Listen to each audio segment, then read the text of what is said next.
What's up, y'all? It's TTC, aka the ThunderConductor. We back for another YouTube video and Twitch stream. If you're on YouTube, make sure you like, subscribe, and ring the bell. And if you're on Twitch, make sure you follow and ring the bell. We do this once a week on YouTube and every other week on Twitch. I got a question for y'all. What is your favorite 5-color commander in the post-ban meta? Some people gonna say Sisay. Look, they just won a tournament, I'm pretty sure. Everything from, hey, we lost Dockside, but we still have so many different ways to make Wooburg over and over and over. Some people gonna say Najila. Najila's been moving up a little bit by little bit. And if you're not winning with the Revi, you still winning with Najila beats. And if you want to go that way, ad nauseum, Stax, just pure mid-range warrior beats. So many options. I love it. Some people gonna say the OG Kenrith, OG King. Come on, that guy's a beast. He's amazing. And even though Dockside was a linchpin for that deck as well, all it really needs is infinite mana. And if you all don't forget, there's a lot of ways to make infinite mana in cEDH. But I wanted to talk about something a little different. I wanted to talk about Scion of the Earth Dragon. Now, I know a lot of people gonna say, dude, TTC, you lost me. And I say, come on back in, come on back in, come on. Look, Scion of the Earth Dragon is an amazing Wooburg commander that's a dragon avatar, and it's a 4/4. It says it has flying, and you say pay 2, and you search your library for a dragon permanent card and put it onto your graveyard. If you do, Scion of the Earth Dragon becomes a copy of that card until the end of turn, then you shuffle your library, okay? So what pulled me to this commander, honestly, was I wanted something new. I was enjoying Marnius, I was having fun. However, I was really missing red. So when I was looking through commanders and just seeing what was calling me, I was looking for a way to be explosive with red, but still have that mid-range love that Marnius really allowed me to do. So with that, I decided to brew this amazing brew to lean on, okay, I got Ancient Silver Dragon in the command zone. Okay, cool. I can do some pings. I have outlets with like Niv Mizzet and Realm Scorcher Dragon. And oh, check this. I also got World Gorger Dragon if I want to have combo in the command zone. And also, I didn't forget about Old Gnawbone as well. I can make Mad Treasures and ramp up. That's my little Dockside at home. But then I also just have 5-color good stuff where I'm able to play powerful cards like Lotho and Fairy Mastermind and REX Salvagers. That's another made to make infinite mana. And don't think I forgot about Deep Tutor, Imsil, and all these powerful cards that we're going to be touching on. But before we get into that, I just have one thing to say. If you're looking for more ways to support the show, we have a plethora. Starting off with our Thunder Legion, I want to give a huge shout out to our Mono Red patrons, Wavy Ashira, Bissy Baxton, The Prater, B-Rad, and Sir Trekkie. Y'all rock and you keep the lights on the way that you could not imagine. They enjoy perks like playing on our live streams, shout outs on our YouTube videos and streams, and free proxies and discount codes. So check that out, link in the bio. Now we also have our ThunderConductor Community. Please check us out on Discord. We have amazing people in the chat right now. Shout out to you, Zulu. Shout out to Zulu, Nitro, MTG Boss. Y'all are awesome. They're on stream right now, jamming with us and having a good time. And we do everything from brew decks, jam games, and just have an amazing time talking Magic the Gathering and cEDH, the format we love. But if none of that tickles your fancy, you just want to say one time for the fun time, T, I love what you do and I want to support you. Don't worry. Check it out. Link in the bio. You can buy me a coffee. It keeps me up and keeps the lights on. But let's get to it. Come on now. Scion of the Earth Dragon. Let's start from the top. All right. We talked about what the commander does, but how did TTC brew it? Now, y'all know me. I like me a turbo deck, but I like some stability. So I brewed this list, turbo mid-range, where it's looking to win between turn 3 to 5. In that perfect mixture of like, hey, if I can drop a turn 1 to 2 engine, cool, I can win between turn 3 and 5, protected behind the silence. And at the same time, if I want to, if I get the nuts hand, like REX Salvagers LED, I can win as soon as turn 1 to turn 2, do some really busted things and be like, okay, I'm liking this.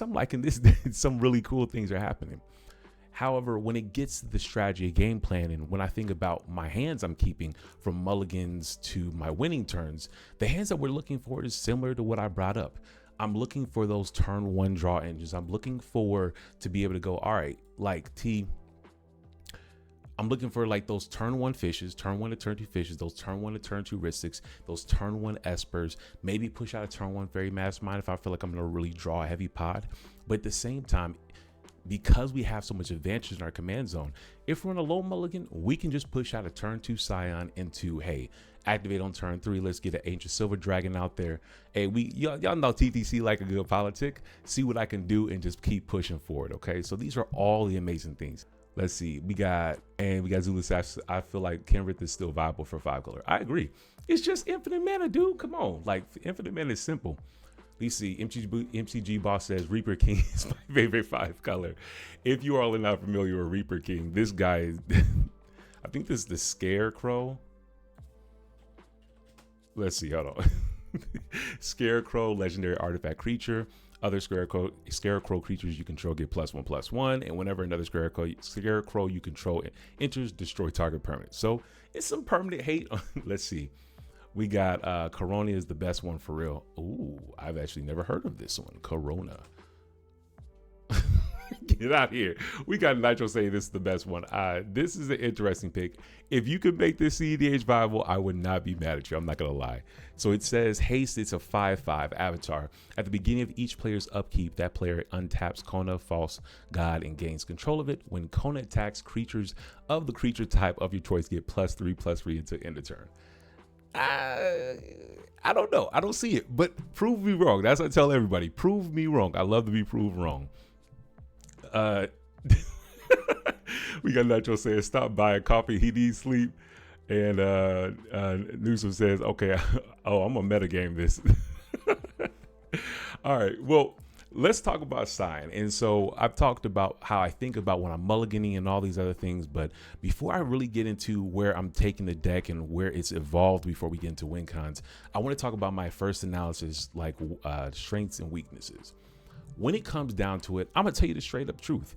This is a heavy graveyard deck. Okay, like we're winning with Breach, we're winning with Scion, we're winning like with World Gorger Dragon reanimating that. We're winning with the only, honestly, like we have a Spellseeker line in this. We'll get to that in a little bit. The only outside of graveyard combo that we're running is like Thassa's Oracle, and we are running a kind of cheeky combo with Kennen Botter Prodigy, Fairy Mastermind, plus Angel's Grace, allowing us to not kill ourselves. But with Smothering Tithe, if we can get down to it, boom, boom, boom, we're able to infinitely draw our library and do our thing like that. So it's a thing that I've recognized that there's a weakness to not having by being so graveyard locked. But the beautiful thing is, because we're in 5 color, it kind of leans in our strength. We can be super explosive as long as we know how to mulligan.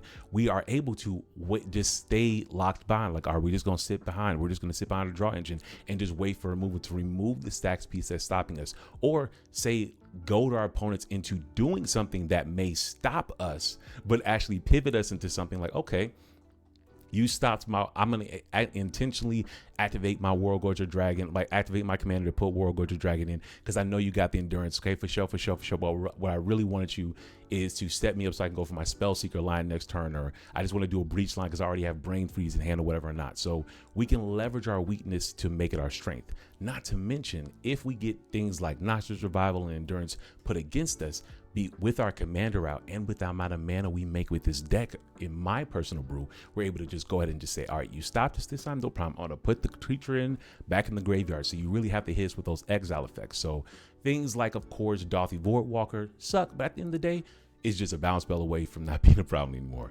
So that's honestly the strengths and weaknesses. And when it comes down to where I really think that I really love about this list, it's really been like the play testing. As of right now, after about 12 games, I'm sitting at about a win percentage of about 50%, and it's been great. A little bit up, a little bit down. I think it's somewhere between 56 to 54% win rate.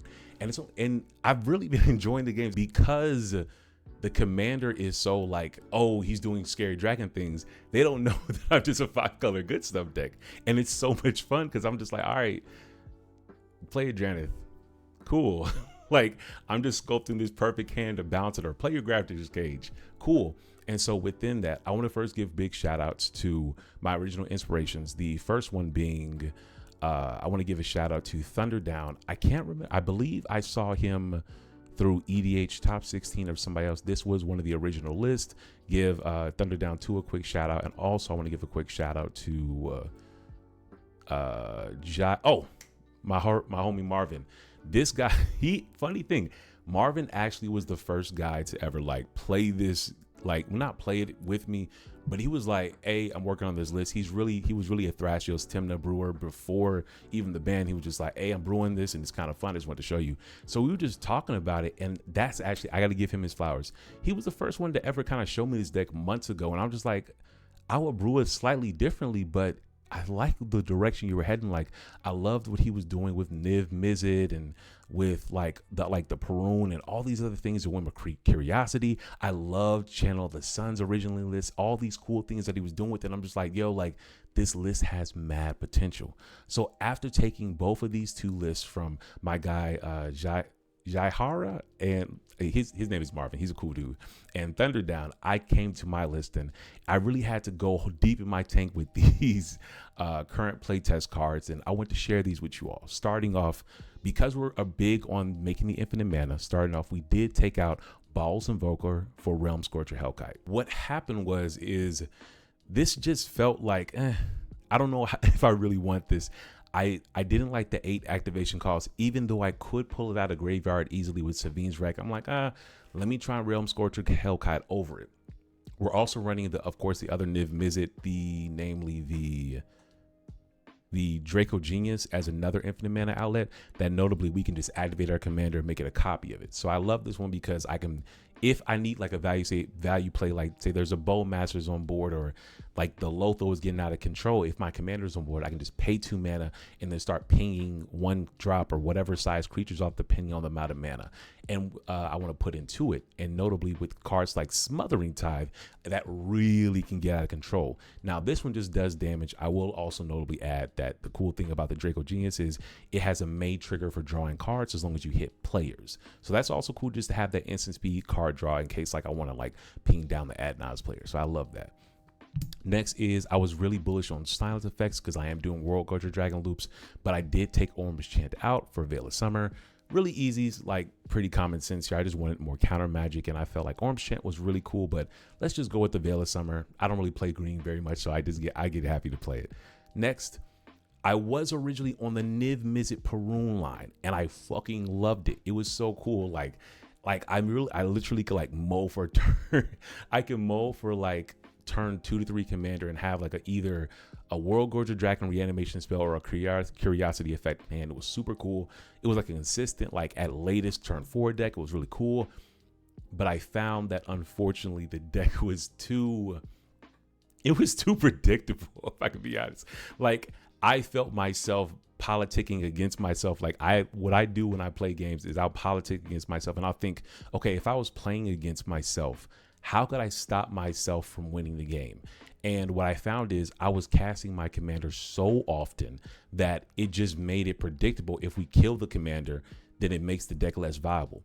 And so I went in my back and I was like, okay, I like Niv Mizzet and I like World Gorger. Which one is better for what I'm trying to get done? And I said, okay, I'm already running Bomberman. So if I take World Gorger Dragon out, I'd have to take out the Bomberman combo as well, because it's less infinite mana that I have to take the outlet set and all these other things. So like, nah, what I'll do is I'll take the Niv Mizzet Prune line out. I'll take all the Curiosity effects out, and that opens up 5 slots. 1 for Niv Mizzet, 3 Curiosity effects, and also for Time Twister, because Time Twister is used to reset your library after pinging people with Niv Mizzet and drawing your deck, okay? So what I ended up doing, I took those 5 cards out and I ended up adding in the Spellseeker line. Now you say, TTC, why the Spellseeker line? Well, first of all, I'm a Jeskai mage in a heart. I love Jeskai combos. I love Breach. It's so difficult, but so much fun. What I ended up finding was that it allowed me to be less commander dependent. So now we'll talk about this. I have 3 different 1-card combos that lead me to the Breach combo. And even if my opponents try to shut me off the Breach combo, I still can lean on my commander. So it gives my opponents less like transparency of like, what is he going for? Is he going for like World Gorger to infinitely mana dump it into a thing, or is he going for Spellseeker? So these next switch outs are super simple. So we took Niv Mizzet out for Spellseeker. We took Time Twister out for the 1 ring, more draw engines. We took Ophidian out for the Final Fortune to support the Spellseeker line. We took Curiosity out for Ephemerate. I also like Ephemerate notably because it can protect our commanders, because if it's not during our turn, if we're not attacking, and someone said, oh, before we get to your turn, I just want to go ahead and just shut you down, I can Ephemerate and flicker my commander to make their spell fizzle. Really, really cool with that. We also took out Keen Sense. This one's one where I've been playing around with different things. At first, I added in Cavern Horde Dragon. It was a little more clunky and less reliable than I wanted, because in practice, I was like, I love that I can cheat. I can cheat this in and just hard cast it. But the thing is, though, because dockside is less of a thing, it's like less loose artifacts on board. But then at the same time, because dockside is not a thing, there is more artifacts and enchantments on board. But when I thought about it in my heart and soul, I'm like, I want to be able to push this out on turn 2 or turn 3. But how consistently is someone going to have 7 artifacts on board? I'm like, that's not very often. So we end up letting Cavern Horde Dragon go for Old Gnawbone. I really do actually really enjoyed it. Like, I haven't had any crazy games with it, but I just like it's not leaning on my opponents having a certain amount of resources or me rolling a die. It just says, boom, I do combat damage with any of my creatures, and boom, that right there, I get the treasures, and I really love it. And so yeah, really cool. Following that, though, we start to shift our interaction package to overlay with our win cons. So we took Endurance out because we didn't have a crazy amount of green spells in our list, and we added in Angel's Grace. We'll talk about the win cons that go with that in a little bit, but just know Angel's Grace really great, okay? Next, even though I love Valley Flood Caller, because it's only locked to non-creature spells, I was like, let's try something different. I want to add a different win con in there. And so at first I was running the Displace Your Kitten and Teferi Time Raveler combo to make infinite mana, notably with Angel's Grace, and also draw my deck. But it was a little clunky, notably with the World Dragon. Like, it's kind of awkward with permanent base silence effects like Grand Abolisher and Teferi Time Raveler. So what I ended up doing, I said, you know what? Let's add another draw engine in. Let's take Displace Your Kitten out, and let's add Fairy Mastermind in. That's another draw engine. That's another infinite mana outlet. Notably, I can kill my opponents if I have Angel's Grace, and I pop off of Angel's Grace, and I had throw infinite mana on top of this. And if I have infinite mana, I'm gonna throw 1,000 draw triggers on the stack. They'd be like, all right, respond with this. All right, I'm gonna throw another 1,000 draw triggers. Oh, respond with this. I'm gonna throw another 1,000 draw triggers on it. And no matter what they do, I can keep throwing infinite draw triggers or ridiculous amount of draw triggers on the stack. So no matter what they do, outside of like a Trick Bind, which doesn't really matter because they'll still die after the Trick Bind resolves. So neither here nor there. That was the angle we went for. Took Displace Your Kitten out for the Fairy Mastermind, and notably ended up, we weren't on a Grand Abolisher originally, but we took the Fairy Time Raveler out for the Grand Abolisher. All right. Next thing is I started to play test more and more and more, and I realized that even though I love Tarnished Citadel, because I don't use Ednaz or Necro or Bolasses very often, I found that it wasn't the best card for World Gorger lines because you need a Wooburg land or multiple lands that add up to Wooburg to make infinite mana. And if you're paying 3 life per thing, it just doesn't work really well with World Gorger. So what I ended up doing is we took Tarnished Citadel out and we added an Exotic Orchard, okay? Just to be real simple, I don't love that this doesn't tap for mana on player if you're player 1 and seat 1, but mulligan deeper, you'll be fine, kids. Next one was a really contentious spot. I loved Noxus Revival for the idea of, hey, say if I fizzle on my Ancient Silver Dragon and I want to retry it, I can Noxus Revival it back into my library, activate my commander again on the following turn and try again. It just felt really cute. And even though I love it for interaction, I was like, I want to get something that's more aggressively getting me towards a win. So what I did is originally I was looking for discard outlets for my World Gorger Dragon. So we tried Survival of the Fittest. Then we tried Psychic Frog. Cool card. I've heard great things about it. And then I tried Ledger Shredder. I'm not a huge fan of this card, but I was like, okay, we're trying all these things. And then after many games, I found I need more tutors. So we ended up adding Entomb. And thus far, it's amazing. From the fact that Entomb puts our World Gorger Dragon to the bin, to the fact that if you have Underworld Breach in hand, you technically can win the game with Underworld Breach plus Entomb. So it supports my Breach strategy. And so there's so many cool things that you can do with it. Notably with the Entomb thing, you can go, all right, I have Breach in hand, I'll Entomb to put an LED in the graveyard, to cast the LED, crack the LED to fill my graveyard more. I'll recast the Entomb to get Brain Freeze, put that into my hand, and to put that into the graveyard, and you just go card after card after card. So flexible, and I really like it. And so it's a mainstay pretty much, but I just wanted to share that with you all. All right, next, really interesting choice, and I never thought I would say something like this. Odawara, I took Odawara out for Sink of Stupor. Now I got to talk to y'all because one of my homies, I got to give shout out to patron, my homie Bissy Baxton, really, really great brewer, really makes me think. Shout out to Bissy Baxton. So what happened is when I first showed off my list to the ThunderConductor community, he was like, man, that Odawara is going to be 4 mana for you most of the time. And it's just like, I feel like you can do something me a little more risk takey, like it's kind of stapley and it's great. But I'm like, it's such a good card though. It's that channel effect. However, as I kept brewing the list, I kept notably of one big number, which I don't know if a lot of people pay attention to this number, but this is a really important number that you can see on your Moxfield. Your percentage of all symbols, this number right here. Okay. Now, if this if this number is too low and you run spells like Force of Will or Force of Negation or Subtlety, you notably will end up hurting yourself by just not running enough blue sources to pitch to cast these free to cast spells, which I love doing as a mid-range player or even a turbo player. When I'm trying to win on turn 1, I need my blue spells. And so what I found was, at the end of the day, since Odawara will most of the times for me, because I'm not casting my commander very often, will be a 4 mana interactive spell, you know what? I can't stop a Grand Abolisher when it's down, but how about I just run Sink a Stupor, be more diligent with how I hold up my mana, and I can stop the Grand Abolisher from landing at all. Not to mention, this also can bounce spells off to the stacks back into their hand, and that can be devastating depending on what type of card or what type of thing happens. So I'm just like, you know what? I'll try it. And the biggest thing, like I brought up, I wanted to increase my blue spell count. I'm not using my life total, so I'm just like, the 3 life ain't nothing. Let me try it. And thus far, it's felt fine. I'm a 5 color list, so like my land base is notably really, I want to be very careful about just throwing too many single color lands in.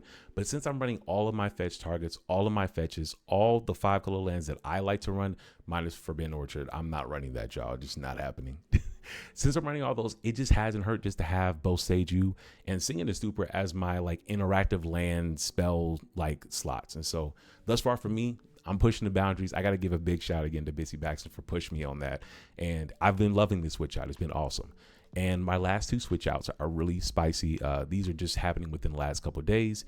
I took out Talisman Creativity because red is our lowest color in this list. And I added in Copy Artifact once again for that blue spell count A. And also because I'm not making a lot of red in the list, I find that like, I don't really need this red, but Copy Artifact could be anything. It could be a 1 ring. It could be an Arcane Signet. It can be a Soul Ring. It could be a Wishclaw Talisman. It can be so many different things. Let me try it out. Plus I up my blue card count. So I have another spell that can pitch to force a will or force negation. Tried it. And the first game I played it, I won with it. So it was really awesome. Like being able to curve out turn 2, turn into a Soul Ring, to a Talisman, to a fish that allowed me to win on turn 4 with all the fish draws. I was like, I couldn't have done this if this was a Talisman of Creativity. So I absolutely love that. Last change is the one that hurts me the most, but I had to do it. I took out Channel the Suns. If you all are not familiar, if I can... Let's see if it pops up. Channel the Suns. It is 3 colorless and a green. This is a sorcery that gives you for 4 and a green, well, for 3 and a green, you add Wooburg. And we love it. It's really cool. I loved it because that can help me push out my commander on turn 2. But I was just like, I feel like I wouldn't love to see this in the late game, even if it ramps me into, like, I was trying to make excuses like, oh, I can turn 4 mana into like a Lotho plus a Ristic or a Lotho plus something else is kind of cool.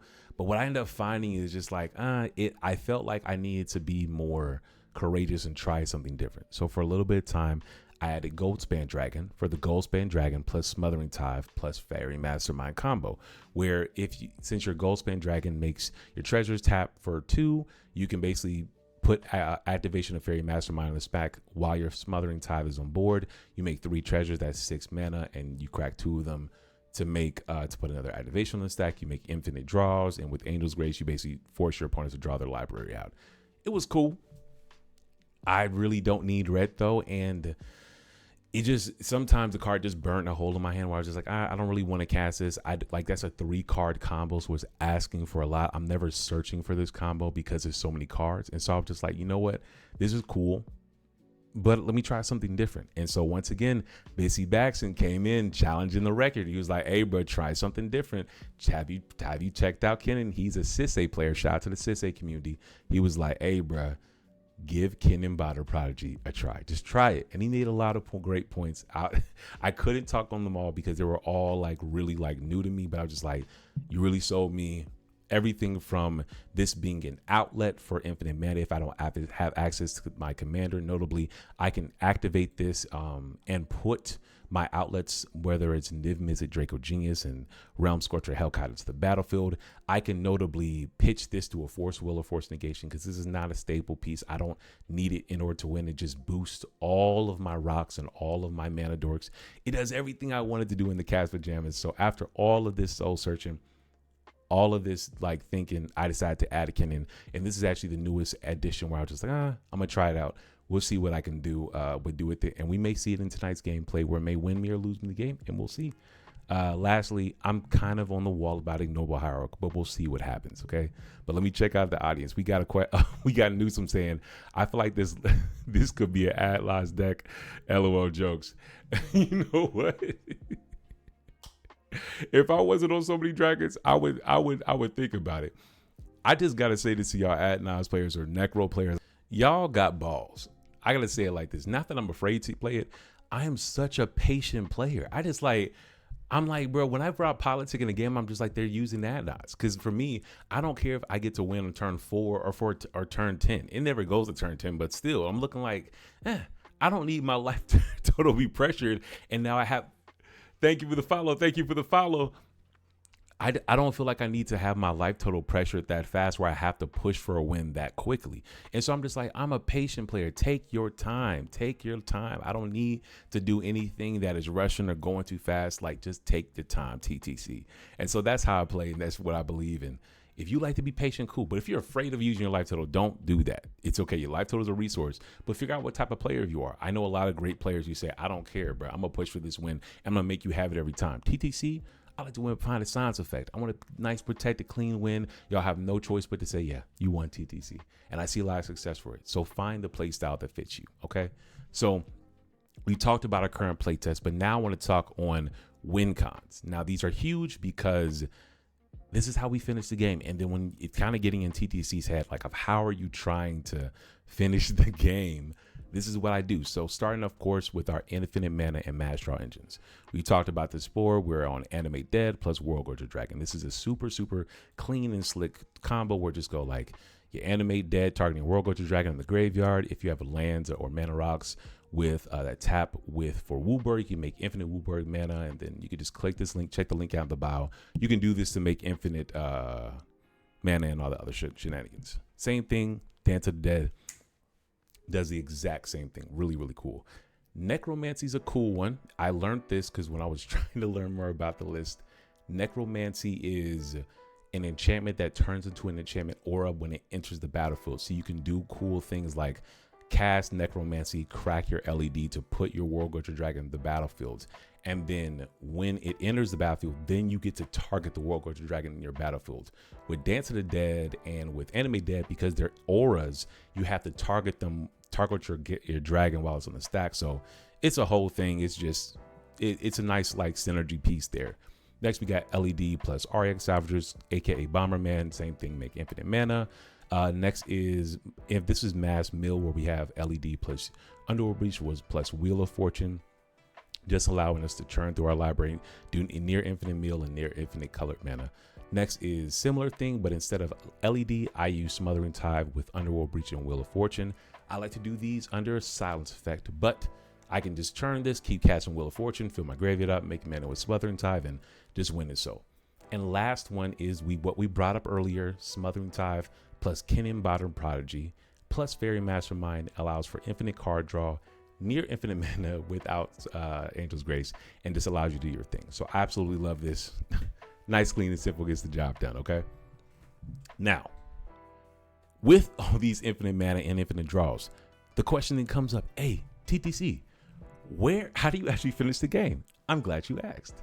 How that works is starting off Angel's Grace. Angel's Grace is a huge finisher in this list because we're able to take that same Underworld Breach LED plus a wheel and then turn it into a finisher, because we can either use the wheel or brain freeze first and then Angel's Grace and keep willing, and we don't die but our opponents die. So just nice, something clean and simple gets the job done, okay? Next is Angel's Grace plus infinite blue mana. You're able to go with, for example, with your Smothering Tide, Kennen Bottom Prodigy, you can just do infinite Fairy Mastermind activations and then just not kill yourself, okay? Next is Brain Freeze in hand. Okay, if you have it in your hand in the graveyard with Underworld Breach, LED, or Lotus Petal, you can basically mill your opponents out, and then you either pass turn or cast a force draw spell, and that could be your Wheel of Fortune or your Fairy Mastermind. Okay, same thing again, but this one, instead of just using your Breach, you can just do Infinite Storm, mill your opponents out, Brain Freeze, cast a force draw spell with either Wheel of Fortune or Fairy Mastermind.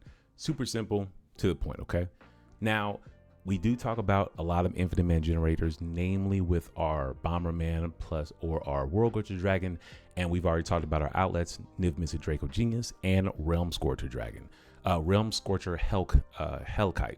Super simple, make infinite blue and red or infinite red. You can just ping off the table. All right, now of course we're a 5-color deck.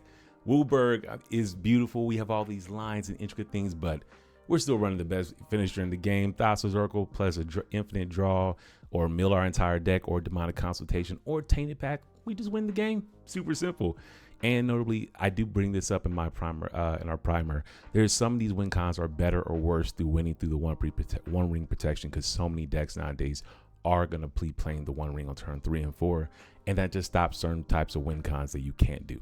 And very last but not least is our Kennen Bonder Prodigy finisher. And this is simply like, hey, we don't have access to our commander, but we have Kennen. I'll make my infinite mana. I will put it into Kennen, put my finishers on the board, either Niv Mizzet or a Realm Scorcher Hellkite or Fairy Mastermind. And if I have Angel's Grace in my library or in my hand, I'm able to just go boop, boop, boop, boop, and win the game. Just simple as that. Okay.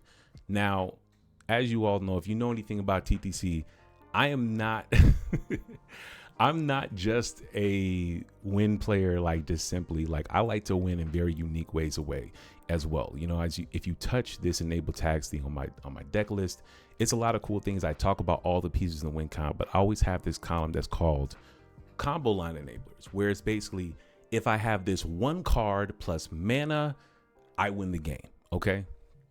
And we've talked about these two on the channel before, the Spell Seeker plus the Intuition line. I will tag the Satya deck tech right here if you want to see these Intuition and Spell Seeker lines. But notably, I don't really see a lot of people talking about Demonic Tutor just being this one card combo piece for Underworld Breach lines. And so I want to notably talk about that, where you can take, starting off with Demonic Tutor by itself, winning the entire game very easily. So starting off, it is a simple prerequisite. Have Demonic Tutor in your hand, have Underworld Breach in your hand, your library, Lion's Eye Diamond in your hand, on the board, in your library, or in your graveyard, and Brain Freeze in your hand, your library, your graveyard. And you just need 6 mana and 6 cards in your graveyard. So it's pretty simple. Cast Demonic Tutor for Underworld Breach, then you're going to cast the Underworld Breach. After that, you're going to recast the Demonic Tutor from your graveyard using the escape cost, okay? You're going to go get Lion's Eye Diamond. After that, you go from Lion's Eye Diamond, casting that to crack it, to make more mana, to recast the Demonic Tutor, this time going to get Brain Freeze, and then you'll use the last remaining mana from that LED crack, plus 1 more blue to recast Brain Freeze, and at that point, you'll be milling 18 cards from the original spell, plus the 5 Storm copies. And you can recast the LED and the Brain Freeze to loop, loop, loop, loop, loop, and that right there is the Brain Freeze LED plus Underworld Breach combo, all facilitated from a Demonic Tutor. Like, when I thought about this, I'm just like, why don't people, like, I know people may do it, but no one ever just talks about how powerful and how useful Demonic Tutor is by itself. It is literally like, it's a tutor that, say if you have like, all right, you're in a game like, oh, I can push out this turn 2 Smothering Tide, or maybe I can Demonic Tutor for some more value. No, hold on to that Demonic Tutor. Let me not just waste this Demonic Tutor, because at this point, I need to find the window to be able to go Demonic Tutor and win the game. And with something like a Smothering Tide, or even just playing regular rocks, 6 mana is not a lot to ask for. So minus like the stacks pieces you may face, or any other thing, trials and tribulations you may face in the average cEDH game, just Demonic Tutor is a powerful thing. It's just a Grixis combo, as you can see. So don't fall asleep or think that this is just not a combo that you can just do very easily. So big, humongous shout out to just the cEDH community. Like, we don't talk about this, and we need to make this Demonic Tutor 1 card combo. And so if you see someone cast it, be ready to start fighting for it. Okay. Now, we talked about ways to win, but you know how TTC goes.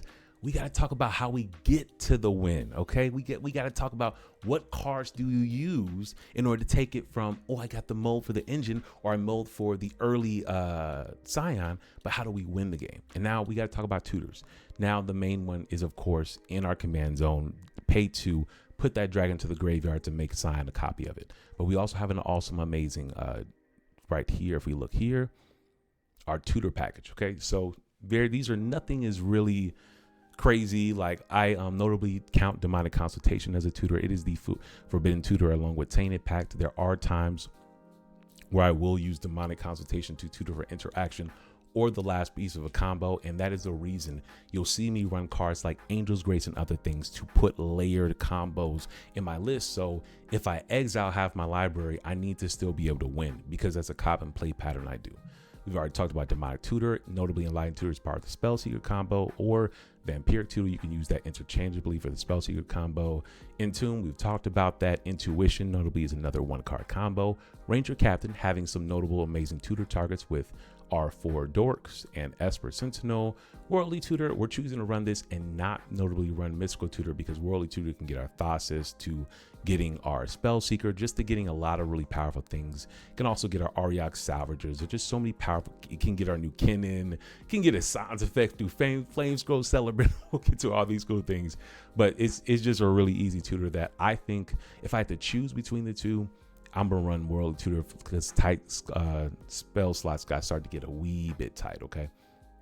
Next is Wishclaw Talisman. Because we're not running Teferi and Displacerkin, you all know about this combo line that I created before, where you go Wishclaw, go get Teferi, bounce the Wishclaw to your hand, then with your Teferi, and then go get Displacerkin, cast a Displacerkin. If you have one non-creature spell in hand, you basically win the game with Wishclaw Talisman, a bunch of mana, and one non-creature spell. Just start the loop, and it's super easy. But I'm still running it because it's a good tutor, 3 mana, and it's only 1 mana if you do a setup turn. So really simple. But when it comes to tutors, that's pretty much it. Like, we're only on 12 right now, including our forbidden tutors, because like our command zone is that tutor effect, and I'm looking to maybe add some more in the future. We'll talk a little bit about Muddle the Mixture and other things, because we do have a lot of great 2 mana targets. But as of right now, this is the good spot. However, it's not just about tutoring to the exact card. We got to draw the cards, okay? So our card draw package looks really, really great. Starting off, notably, I've brought the dragon up multiple times. Big old Ancient Silver Dragon, phenomenal dude. He says whenever Ancient Silver Dragon deals combat damage to a player, you can roll a d20 to draw cards equal to the result. You have no maximum hand size for the rest of the game. This is just like, I think the math is like you draw 10.5 cards on average. I've hit a 1 before in a game before. I've hit a 16 before in a game before. It's random. I'm not a huge fan of random, but I will say that it's still cool that it just gets the job done. And so no complaints here. Of course, we're running the Esper, the Fairy Mastermind's card draw or / card adventures. Of course, Ristic, Remora, and I do count Niv Mizzet, Draco Genius as card draw, because if you're sitting on a bunch of mana, for example, Smothering Tithe, you can just activate your commander and start pinging people in the face till you find the card you need. We are counting, of course, our cantrips, Born and Veil, and notably wheel either for that turn 1 wheel, or we could just go like, all right, maybe not a turn 1 wheel, but this is a good time either where we not have the combo with Smothering Tithe, but we just want to see some more cards, and we're confident that our opponents won't be able to win with that fresh gift. It happens seldomly, but it's an option. And lastly, I am counting Kinnin Bonder Project as card advantage. In the worst universe, I can't see myself just slamming the Kinnin, holding an activation and hoping for the best. We have a lot of great dragon targets and a lot of just great targets in general. So that's where we're at with that, and we're gonna see what happens next. Okay. When it comes to our next category, though, we've talked about tutoring for win cons. We talked about drawing into those win cons, but we also have to be able to stop our opponents and protect ourselves. So starting with ways to stop our opponents, we got to talk about removal and interaction. Notably, we do have to really touch on the staples. These are pretty simple, nothing super special.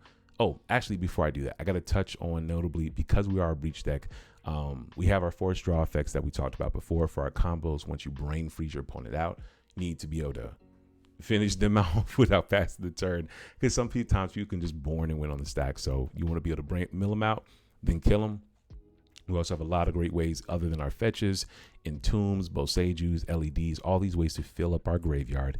And lastly, we have our discard effects here to support the strategy of, hey, I have my World Gorger Dragon in hand and I need to be able to win the game. So being able to go, all right, necromancy or into the LED like I talked about before, or cast a silence, Wheel of Fortune, hope to hit or maybe if we have the Unroll Breach already on board and a reanimate spell in hand, we can just wheel to just put the World Gorger Dragon to the graveyard.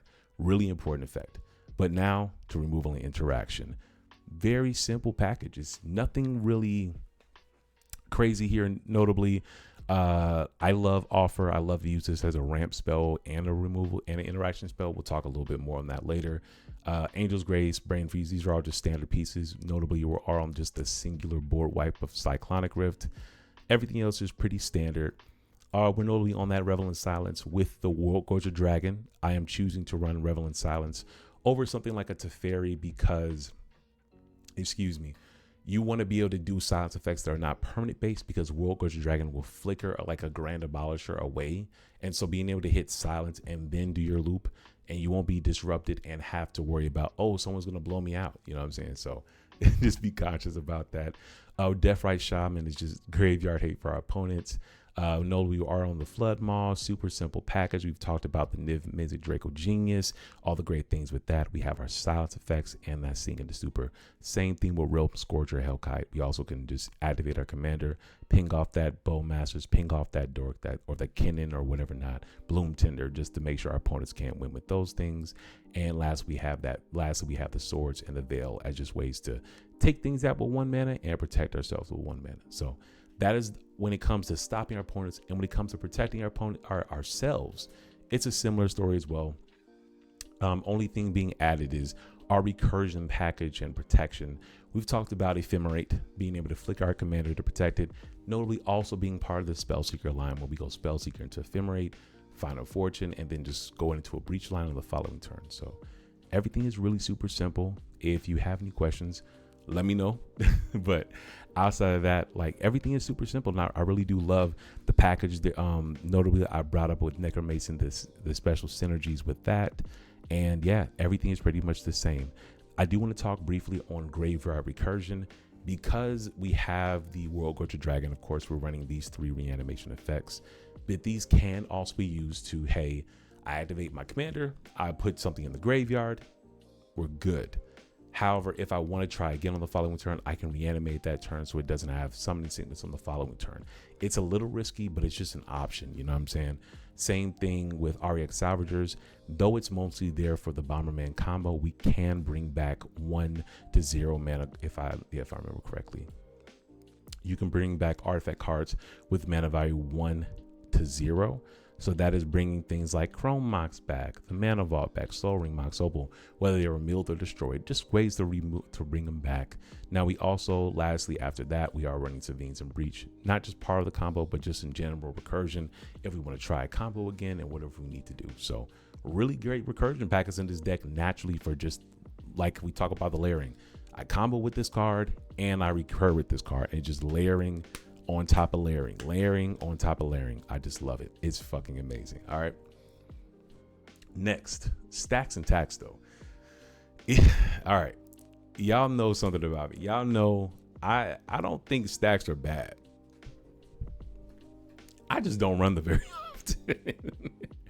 I'm so proactive in trying to get towards my run, and my instants and sorceries that are stopping people, naming them my instants, they're so robust, I usually don't need them. So my Stax and Tax package is actually really small, notably mostly my my advantage engines, and then I'm also running the front side of Flamescroll Celebrant. Is still something that can stop my opponents like Kennen or Urza. The front side, I'll say it like this: when I was running this in Satya, shout out again to that commander, it was great because I made multiple copies. Here, I don't really ever see myself casting it, but it does prevent my opponent from going infinite, like with Kennen or with Kenrith or with Najila or whatever not, because they'll take a ping every time they activate that a player.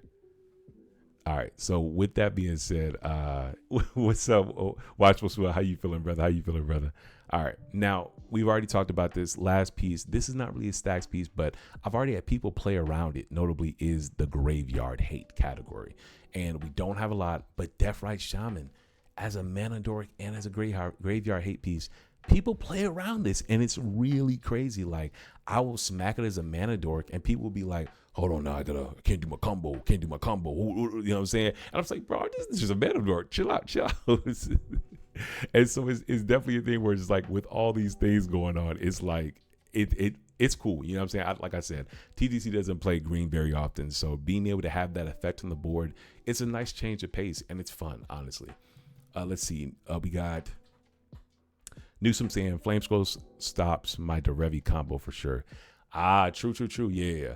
So this is like, I'll say this big thing about Flame. I brought this up earlier. Like, when I used to play Satya, I used to be able, it says minutes and haste. Whenever Satya Eighth of Flesh Genius attacks, create a tapped and attack token that's a copy of up to one other non-token creature you control.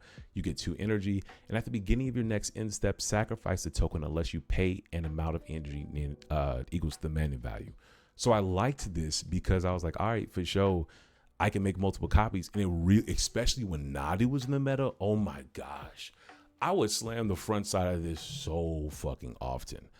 But when this is like just one copy, unless I really feel like, I'm down bad and I need to place this down, you won't see me put this down. But Newsom is right. This technically does stop the new Derevi combo that he had made.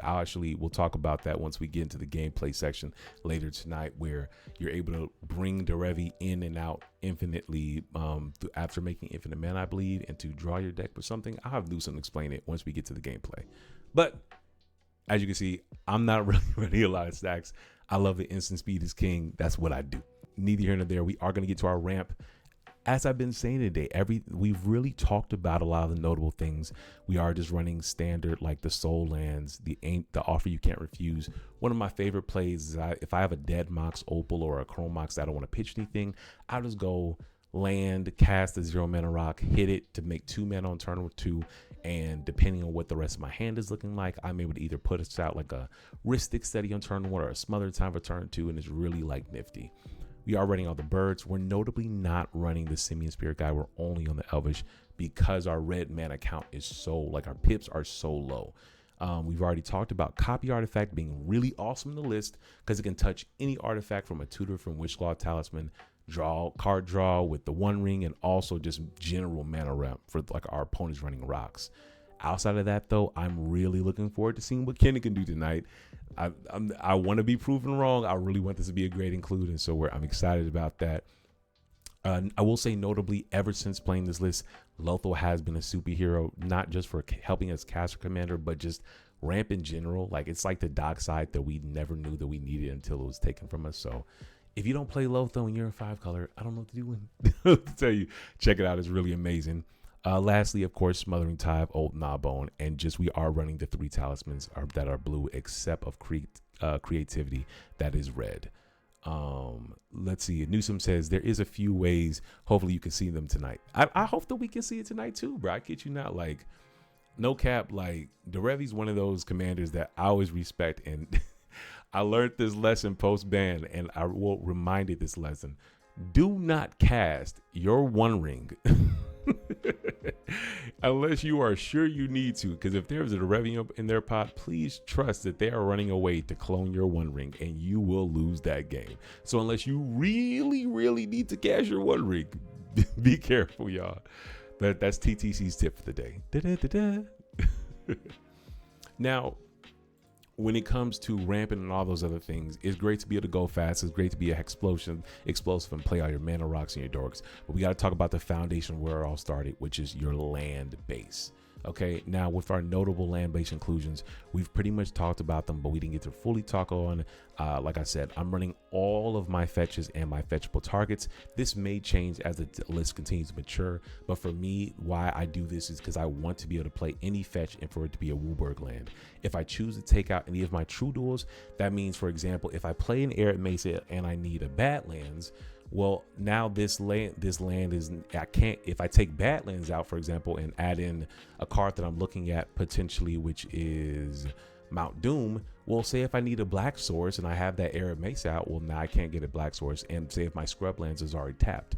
So that's where my thought process is. I want to be able to have all my fetches to be Wooburg's land for me. And so we're running the City of Brass, Command Tower, Exotic Orchard, Gemstone Caverns. Really simple. Like, these are just to the point. They get to the point. Everything is pretty simple here. And when it comes to, in addition to Sink of Stupor, we've touched on that. And yeah, the land base is pretty vanilla. I'm not gonna lie. There's nothing really super like experimental with this. I actually haven't had to use Boseiji for removal or anything. Most times I actually end up using it as a land, because our other removal and interaction, I naturally just play so much because I'm not running a lot of stacks pieces. But I do love to see Boseiji. Okay, when it comes though to our additional packages that we're running, we are running the 1 extra turn effect with Final Fortune. We have the 1 flicker effect because we're not on Displacer Kitten, the Ephemerate being that protection piece and combo piece. We have 1 instant speed enabler being Born Upon the Wind.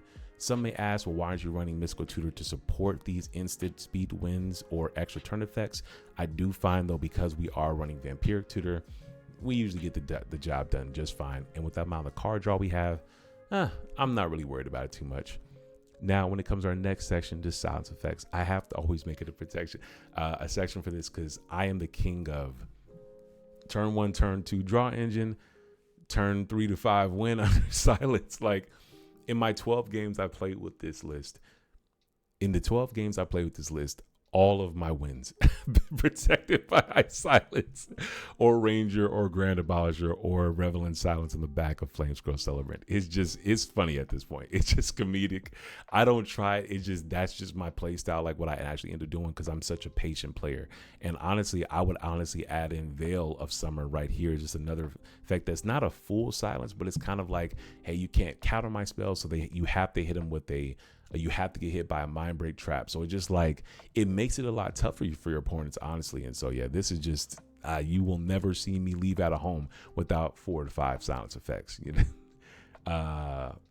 And let's see. Oh, lastly, our 1 copy effect is the copy artifact. We are notably not running any clones in this list. And I know clones are great, all these other things, but with the gone is Dockside and all these other things, you're just not really going to see TTC running them. And I want to very quickly just talk about the sideboard very quickly, because as we talked about this list, you're probably going to notice there's a lot of staples that TTC is not running. And let's get to the elephant in the room. I'm not running Opposition Agent. There's a lot of cards that I'm not running. Bowmasters is another very powerful card. I'm not running these cards because they're bad. I'm running them because I don't want to fully introduce them into the game. Opposition Agent, of course, it just stops our commander. And the question is, do I want to stop my opponents from tutoring that bad that I'm willing to possibly let it get cloned on my opponent's side or stolen by a Gilded Drake, and now I have to deal with this? I don't think it's worth it. And the same thing goes with Orcish Bowmasters. Yes, this is the outlet for World Wars of Dragon, but right now the question is, do I want my Bowmaster to get cloned, all my dorks and my draw engines that are, a lot of them are creatures, to get removed? Plus, say if I'm trying to do RAX Salvagers or I'm trying to do Grand Abolisher, because my opponents have it on board when I'm trying to combo because I introduced it to the game, it's just something that just becomes, it's just like, dang, like I wanted to be this oppressive player, and in the pursuit of trying to be oppressive, I end up oppressing myself. So sometimes this is like what TTC is trying out. I'm in 5 colors. I can play the 5, like all the best cards that support my strategy. And I don't have to worry about what can I do to stop my opponents. I can worry about more like, what can I do to win the game faster or more protected or interact in the ways that I love, since I can play every card under the sun. Nothing's stopping me. And so that's something that I'm really playing around with. But the rest of the sideboard is just cards I'm thinking about. With the inclusion of Agatha Soul Cauldron, I just was thinking about maybe adding the Assault, and that means I want to add Agatha Soul Cauldron. So just something I'm thinking about. Cool Graveyard Hate, something a little cute. I'm on Old Gnawbone, so Aggravated Soul is a combo piece. Thinking about it. Ancient Copper Dragon. I'm on the wall about this one. If I can be fully transparent, it's kind of like, I deal with it with Ancient Silver Dragon. I will deal with it. I do not like, I'm not a fan of the D20 roll. When I roll the 1 on my Ancient Silver Dragon, I literally wanted to take it out the list immediately and said, like, I'm not, that's 7 mana, 5 for the commander, 2 for the activation for 1 card. You can get out of here. And I had to wait a whole turn rotation to lose to somebody's sickness. You can get out of here. But the Silver Dragon scene cards are super powerful. And in order to get the 20s, you got to get the 1s sometimes. However, with a card like Ancient Copper Dragon being like, hey, there's better versions, there's alternate versions, either something that can be easier to cast from hand or with Old Nullbind to more consistently get the mana, Ancient Copper Dragon just, I'm like, it's going to sit in the sideboard. And if y'all want to do this, I will show y'all. I'm going to put it into my considering board. It's been considered. It is no longer in the list. All right. We've already talked about balls in Invoker, but Absent Pilgrim is just another dork I'm looking at. We've already saw it in the primer. I'm thinking about taking out Ignoble Hierarch because other than the green, the black and the red, I'm really low on those colors in this list. So it's kind of like, it's not those aren't colors I really need. So I'm possibly looking at either adding in Ragavan or the Avacyn's Pilgrim as alternate dorks. But right now, just the ability to make mana once they lose Summoning Sickness is just super simple for me and really good. Let's see, Carpet, I'm looking at that as well. I really am kind of bullish on it post-ban, so yeah.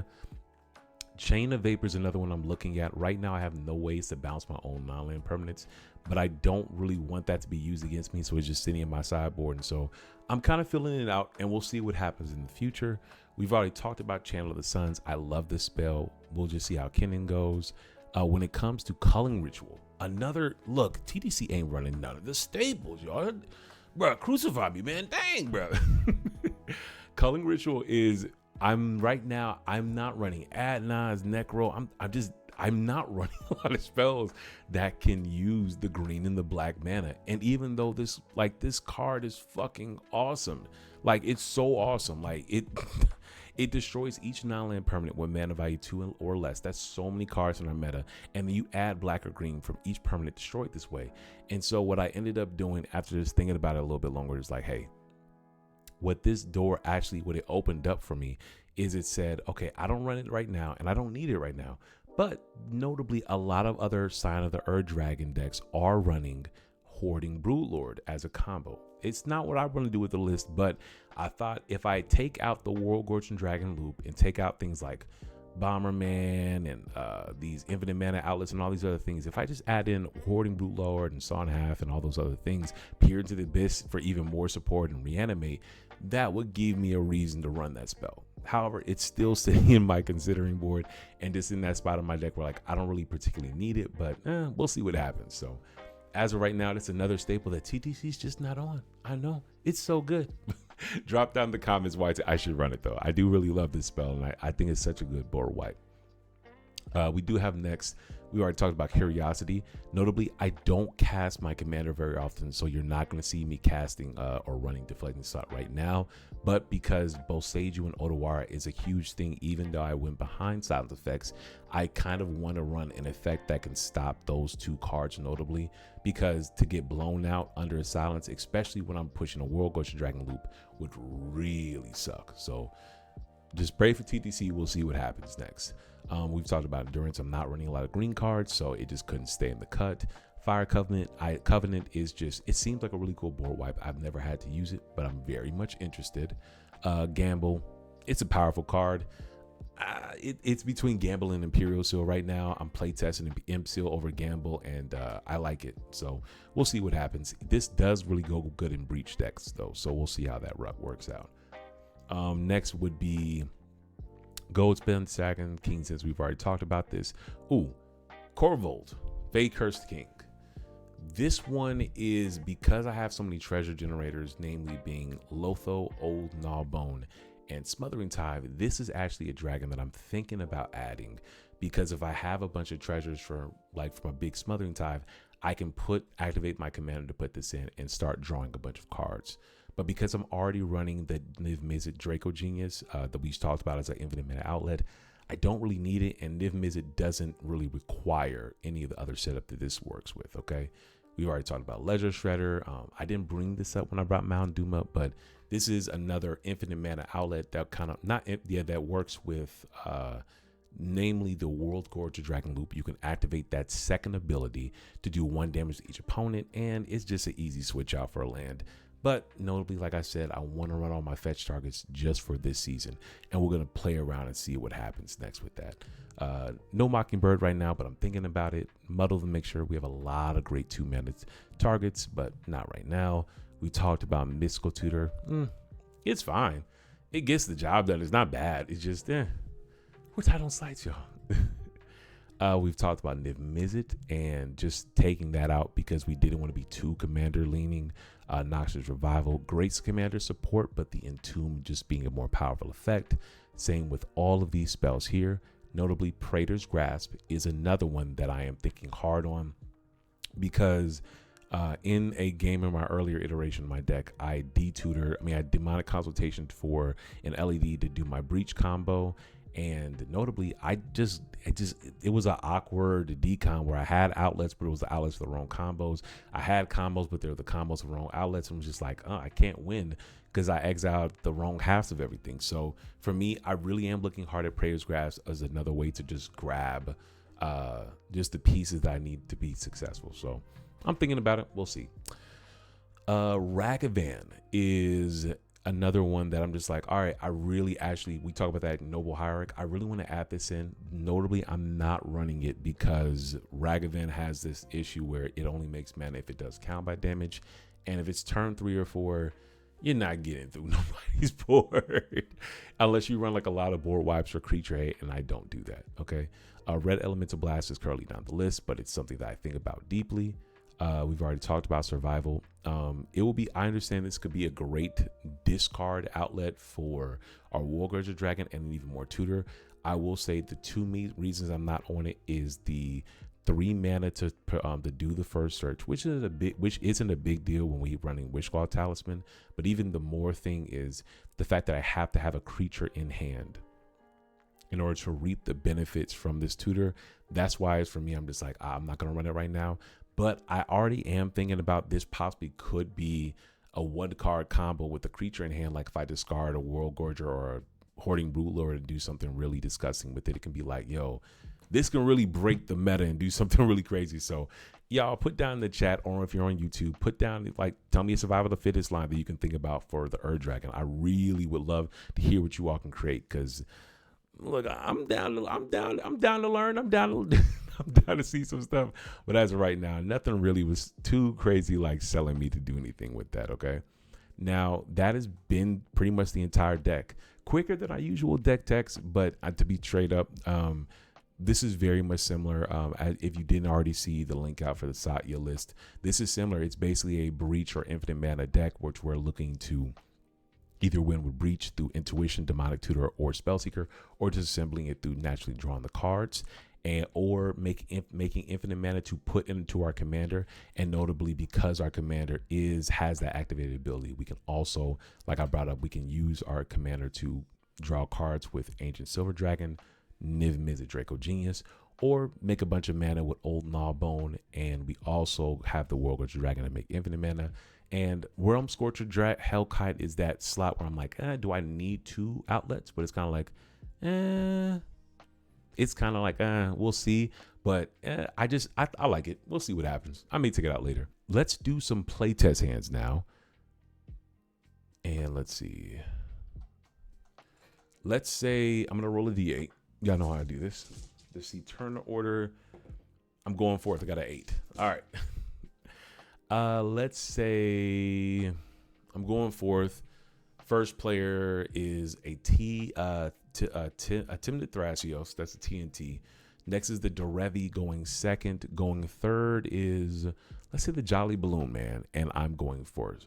So it's a TNT, Derevi into a Jolly Balloon Man, and I'm going fourth. Let's see this first 7. This is one of the tough things. We have only 1 land and it doesn't touch anything. So we'll see a second 7. Second 7 is interesting. We have the Trop into the Ignoble, but we don't have anything else to really do. Turn 2 for mana doesn't really get anything that we really need. If there was a Smothering Tithe, I could see that, because then we could just bank up a bunch of mana to put into our commander for multiple activations. I do also love having this Dance of the Dead, but literally what this hand just needs is like a Smothering Tithe or something along that line, but we don't have any tutors. So I'm gonna go check out a 6. Let's see. Okay, this is a keeper. Going forth, it is a little sus. It's a little, I'm gonna tell y'all right now, it's a little sus. I would keep this hand because I can go 2 ways. I can go Windswept Heath into a Tundra, white blue.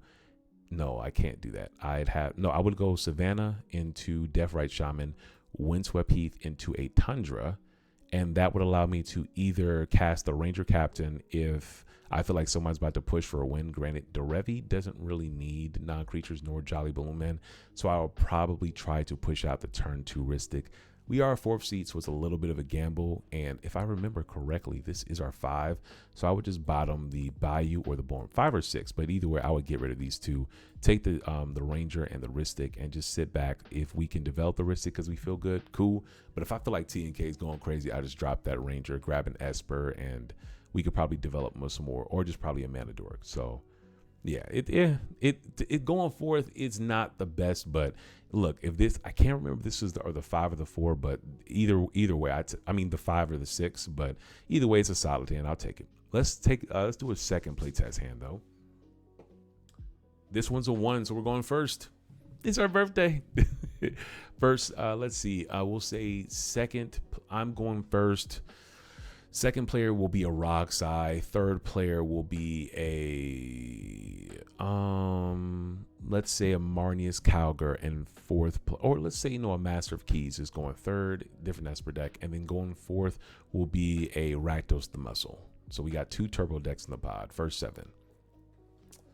No bueno. 4 lands, Animate Dead, which we like to see because we can cast our commander into a reanimate effect, but nothing really gets like that moving forward. So we'll check out a second 7.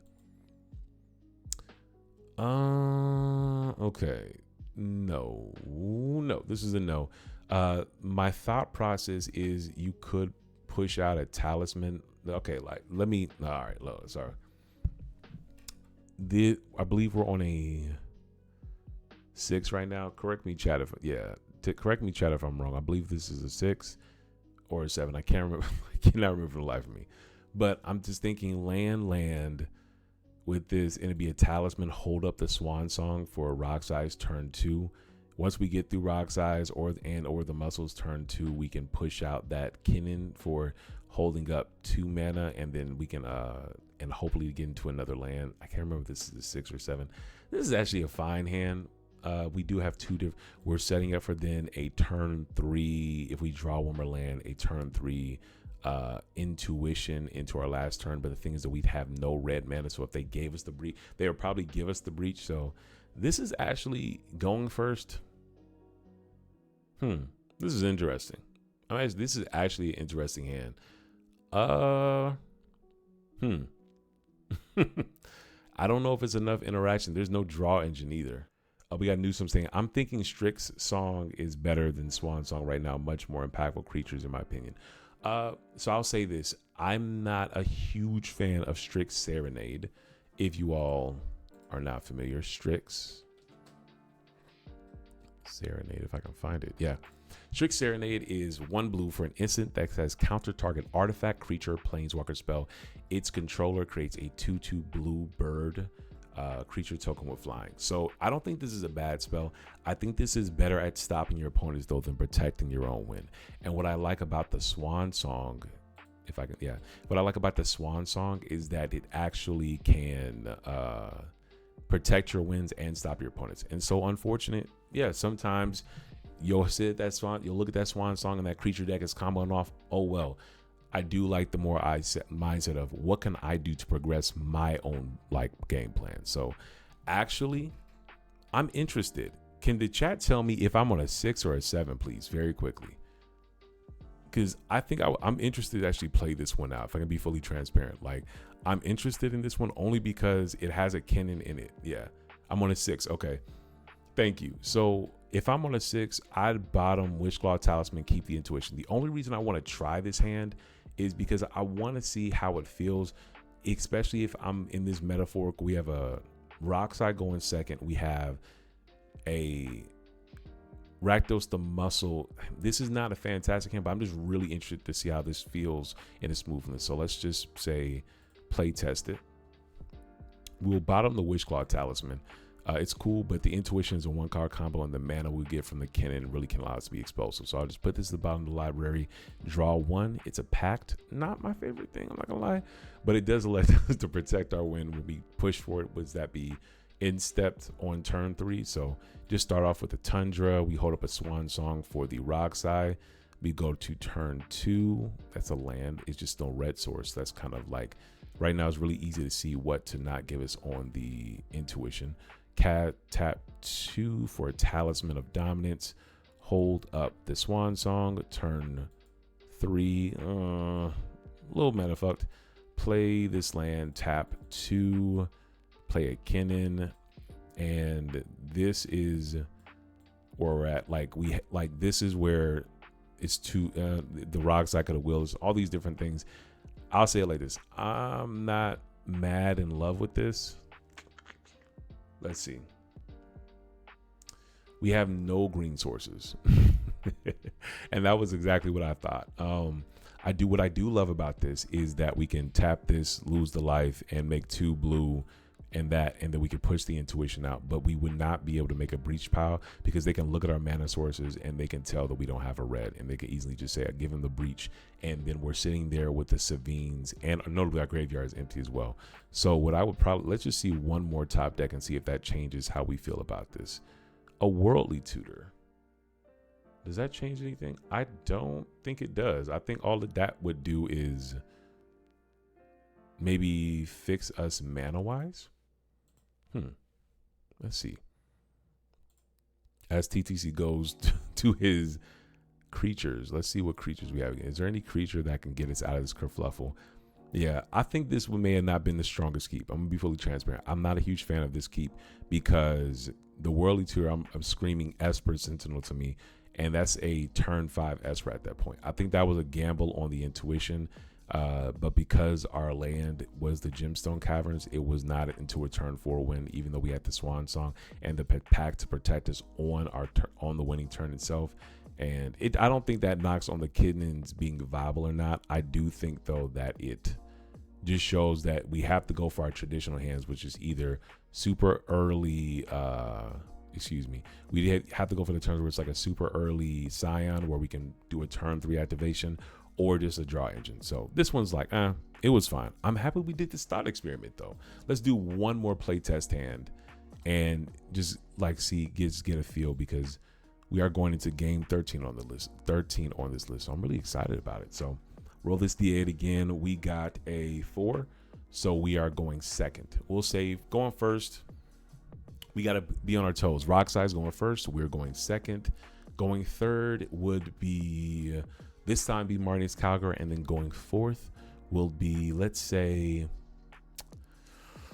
mono red Godo. So it's 2 turbo lists, a mid range list, and us being that turbo mid range where an explosive start. Our first 7 is no lands, unfortunate. Second 7, land, Mox Diamond. Not enough to get us into the game. You could be risky, we could be risky if we wanted to, and decon into a fish, but I don't think it's worth it. With second 7, let's go check out a 6. 2 lands into a Worldly Tutor. This is a turn 2 Esper, which isn't terrible, but it's protected by Veil of Summer, and this is a 6. Let's see. We're going against a Godo, a Roxai, and the third player was a Marnius Calgar. We would have to hope that the Marnius Calgar player was a control player, but even then, the only piece of interaction that we have is a Cyclonic Rift. So what we would be hoping for is that they, that they don't have like a turn 2 Necro. It's a little umphy. iffy, especially if our turn 2 plan is the Esper Sentinel. We would have to choose then between the progressing our board state with that turn 2 Esper Sentinel, and the Veil is not going to do anything other than maybe stopping the intuition from them, which I don't think they're really going to do. Notably, that Godo player is going to be all speeds forward, or they may drop a crazy stack speeds because they're in the 4th seat. So let's just see what a 5 is. There's no reason not to stop. I do think this is a fine keep if you're scared, but I think you can do better than this. Let's go check out a 5. 1 land. Unfortunate. If we had a second Lord Source, I would like the Lotho, especially because we do have this Force of Will for like that turn 0 interaction. But we will pitch it. Let's go check out a 4 because there's nothing we cast here. Okay, yeah, this 4 is actually straight. I actually like this 4. I see Command, Scrub, Esper, and we could do Imperial Seal if we. And I know I want to buy him a copy artifact. There's nothing really I want to copy other than my own Esper Sentinel. I do like the Swan Song, I'm not gonna lie. Do I be a little bait? Not a bait, I'm not gonna call myself that. This for me is keep 2 lands so I at least can make my land drops. Keep the Esper that can help us ramp and get more card draw, and keep the Swan Song to respect the rock side of the table.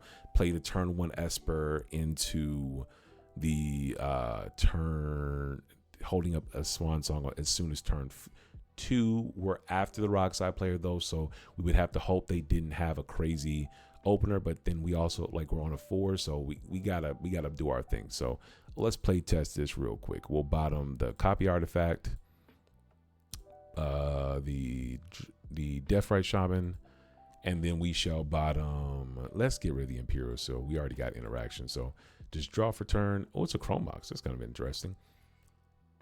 Does this change with no? Just cast the Esper. I like to roll a d4, and this lets me basically see, when I do my mulligans, I have like set things in my head. So whenever I pass with the draw engine, I roll a d4. If it's a 1, I drew 1 card. If it's a 4, I drew 4. In a real game, it could be 0 or it can be way more than that, but the d4 really helps get the job done. So I roll that d4. It's a 4, so I drew 4 cards. 1, 2, 3, 4. Okay, that's actually cool. What I will do at that point, I'll just play. That's good. I would just go boom boom, cast Lotho, then yeah, we're going against a Godo, and yeah, we're going against Godo and what's my guy called? Rock side. So just cast LED, get a Lotho trigger to lose a life, make a treasure token, and I could progress the bird right here, but I want to hold up the Swan Song. Another thing I also could do, I also like holding up this Swords to Plowshare either for the Godo and the Swan Song for a Grog side turn. Because at this point, I'm just trying to sit behind my draw engines and my mana value engines. Notably, this is a Molda 4, so we can't play control here, but like if I'm about to lose the game, I'm going to interact. And I believe that the Lotho can help get this there. Another great thing is if we keep drawing this, I could pitch the Inline Tutor to the Chrome Mox to be able to hold up both interactions like straight up, but I'm pretty confident that with the Marnies at the table, the Rock side of the table, and with a Godo at the table, that I will have enough like cast to help me get one more treasure to hold up on both. And depending on how many draws I get, this Inline Tutor could get us either into a Witchclaw Talisman or if we do have a Lion's Eye Diamond, if we draw that Underworld Breach, we can possibly get into, if we draw the Brain Freeze, we could tutor for the Underworld Breach. So this could be a turn 3 win depending on how our draws look on Esper. And since this is that critical turn for most of these powerful decks, we should be Gucci. We have MTG's Ball saying, do you have this deck made up in paper? Such a great question. Yes, I have this deck made up in paper. Shout out to ThunderConductor Proxies, where I create cardstock and paperback proxies to increase access to this amazing format that we call cEDH. So you will be seeing the deck in paper in tonight's game. I'm really excited about it. I've been enjoying playing this game so much. But thank you for joining me for such amazing playtest hands. Like, y'all rock. Thank you for interacting. Thank you for your questions. Thank you for everything. As at this point, what we're gonna do is I have one more thing to say to y'all, and y'all know what it is. If you're looking for more ways to support the show, we have a plethora. First, starting off with our Thunder Legion is our amazing Patreon community. I want to give big shout outs to our Mono Red patrons, Wavy Ashira, Bissy Baxon, The Prater, B-Rad, and Sir Trekkie. These guys rock and they keep the lights on the way they could not imagine. Notably, they get amazing perks like playing on our live streams, shout outs on our YouTube videos and our streams, and also free proxies and discount codes.